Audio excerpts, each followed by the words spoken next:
બનાસકાંઠામાં માનવતાને શર્મસાર કરતી ઘટના સામે આવી છે। સાસરિયા પક્ષે મૃતદેહને ખાનગી હોસ્પિટલ આગળ રજોડતો મૂકી દીધો। મૃતક મહિલાને સાસરિયા પક્ષ માનસિક અને શારીરિક ત્રાસ આપતા મોત થયું હોવાનો આક્ષેપ।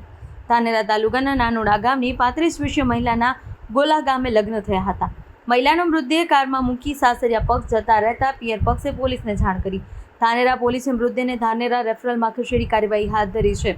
પિયર પક્ષના લોકોએ મૃતદેહ લેવાનો ઇનકાર કર્યો અને ન્યાયની માંગ કરી છે। Bureau report RG news network Banaskantha.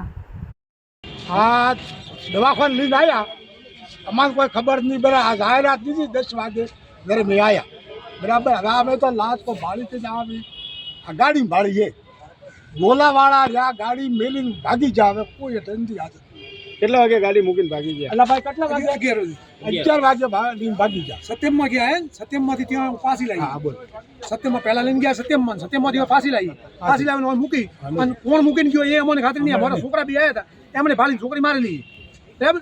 ગોતડો બધું ભાગીને નોખી દીધી છોકરીને। શું નામ છે આ બેનનું? અંતરી નામે અંતરીબેન રખાભાઈ નાનુડાની દિયારી છે ગોલા પરણાવેલી છે। ગોલાના ભીલું નામનો બંધાને એક ભીલું નામ ઓકે કલા